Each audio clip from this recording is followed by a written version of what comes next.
as the Vikings do, and what are the challenges, against the defense that likes to dial up that much?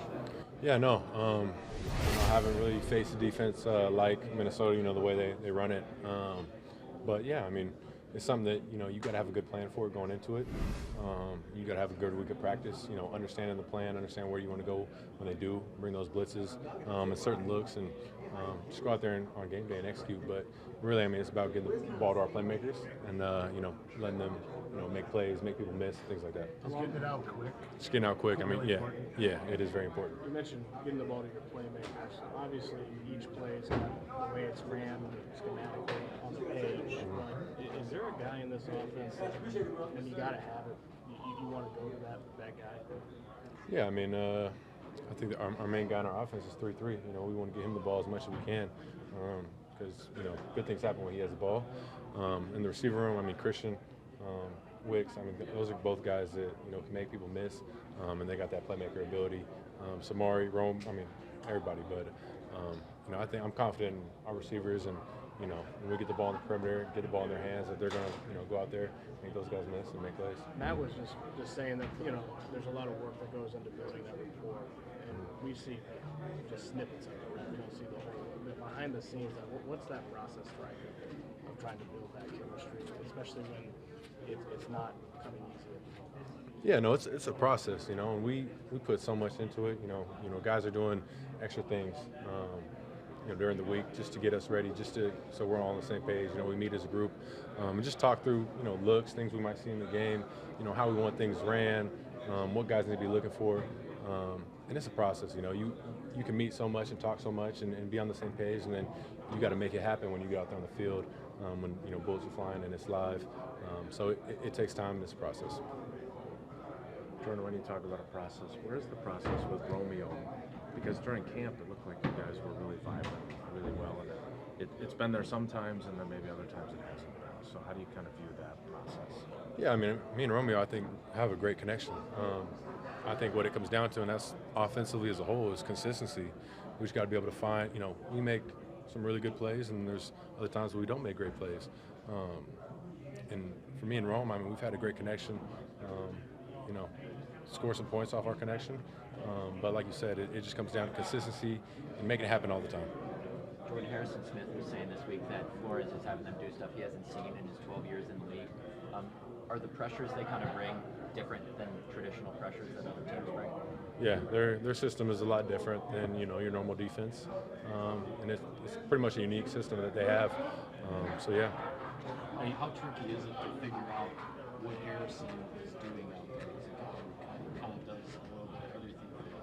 How tricky is it to figure out what he's up to on a given play? Yeah, I don't think there's any figuring it out. I think he's gonna mess around and disguise looks and different things, and it's one of those things that you don't really know what he's doing until the snap the ball. So you just got to be prepared that he's going to drop, he's going to blitz, and we got to be ready for it for whatever he does. But most of the stuff, he's a vet. He knows what he's doing. He waits till the ball snapped to kind of tip his hat.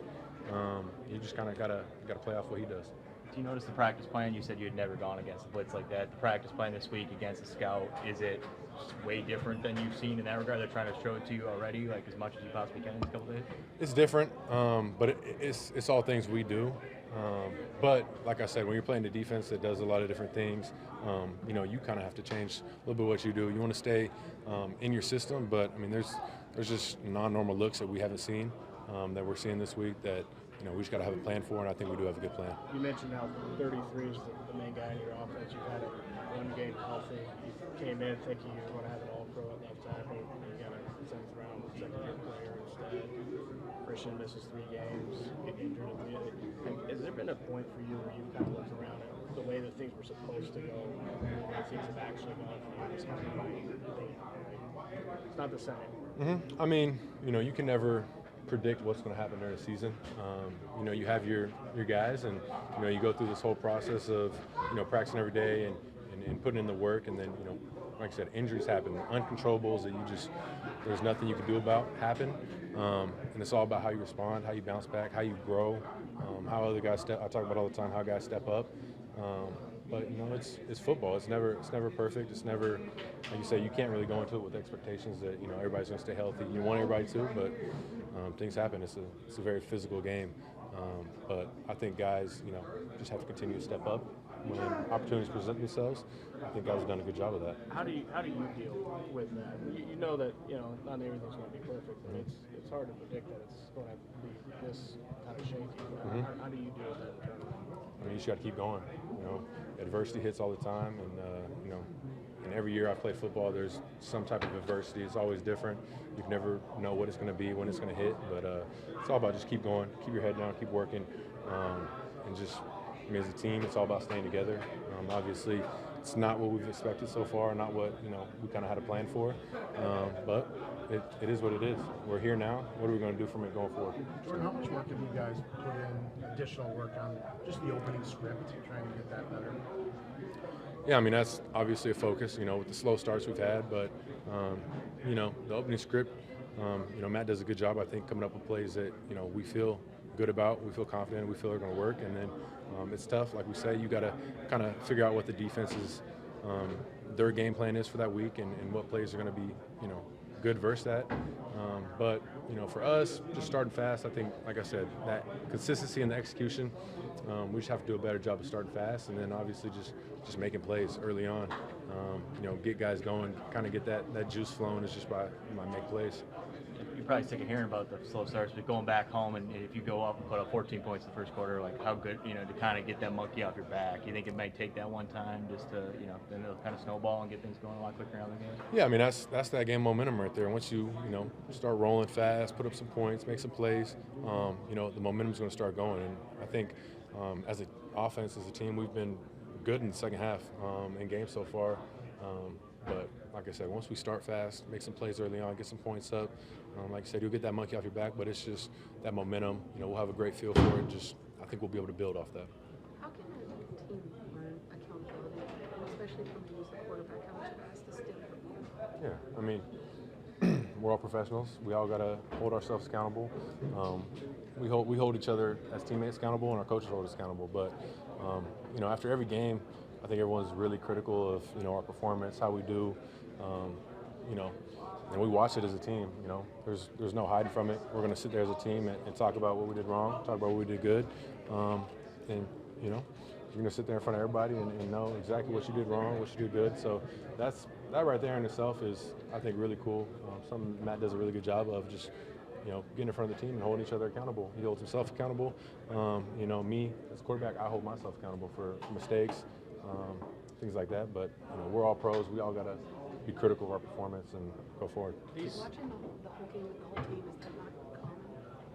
No, it is common. When we come back after a game, we'll meet, talk about the good, the bad, things like that. I mean, like with other teams or other times you played? No, I mean, it's something we've done since I've been here. But yeah, in my past, it's something you kind of do. But I think we've done a good job of doing that here. These slow starts they're strange because in each of the second halves, you guys come back at a halftime, you put up double-digit points each time. When you look at the film, what's the difference between the first and the second half? I mean, is it something more? I know the cliche is you just got to come out with urgency, right? But what is the real difference when you look at the film? I think the biggest difference is, in the first half, we haven't really had any explosive plays.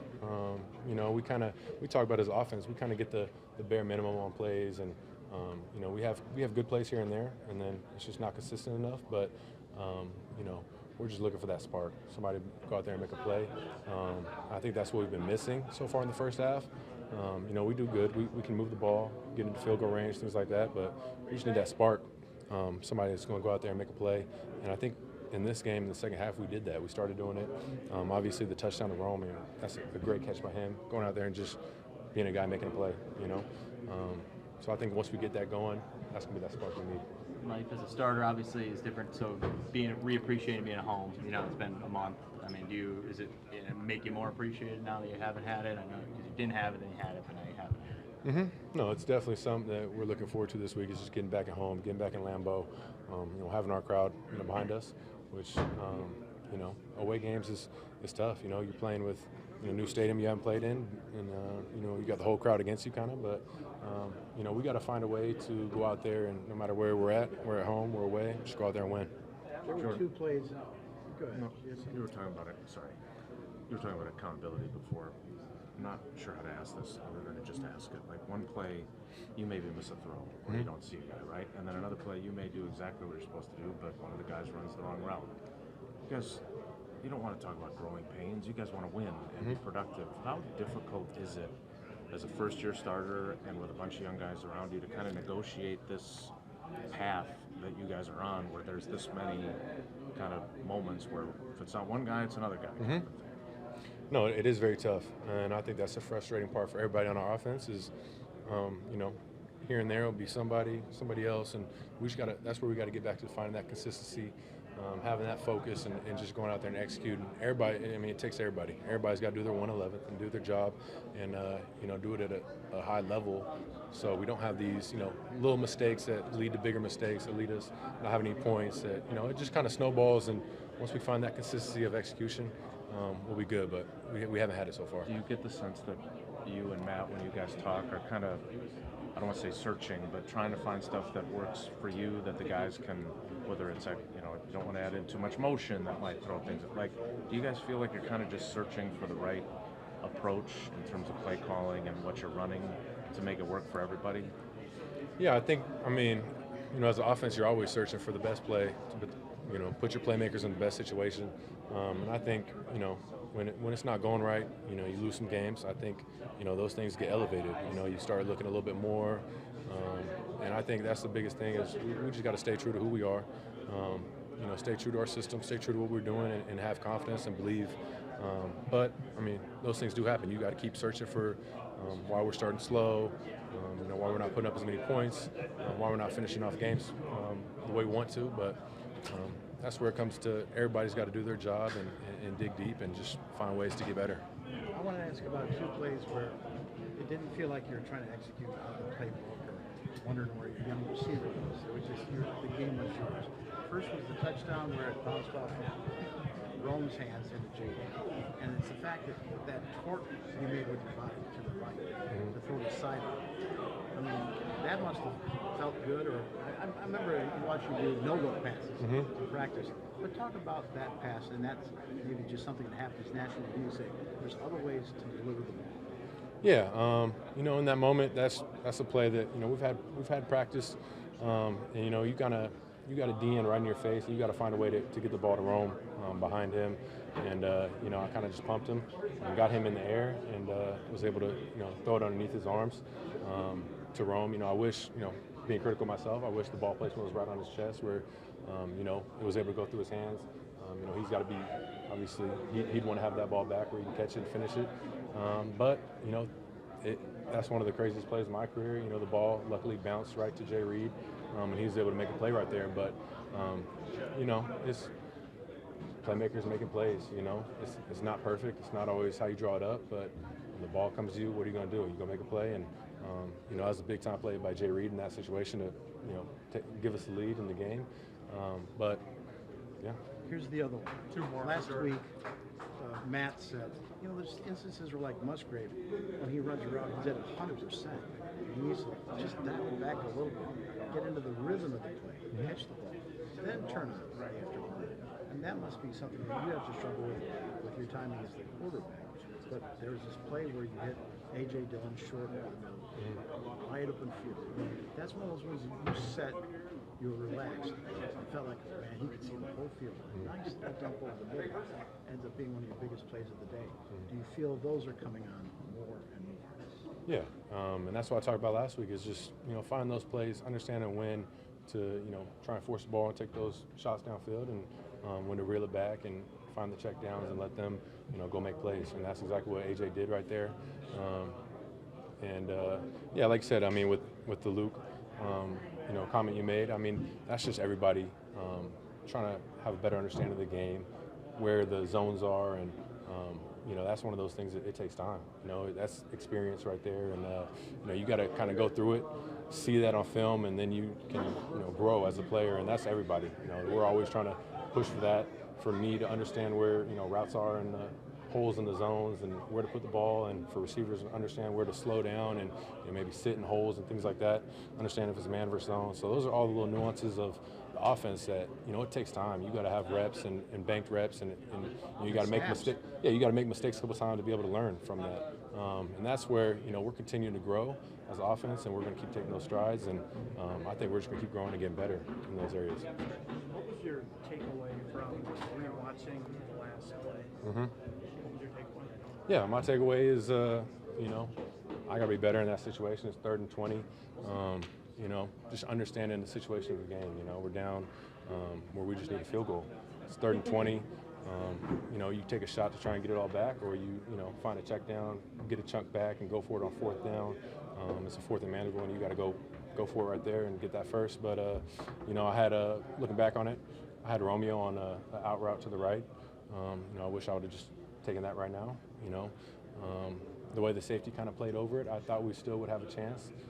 And that backside safety made a play. But you look, I had AJ on a check down that might have picked up 10 to 15.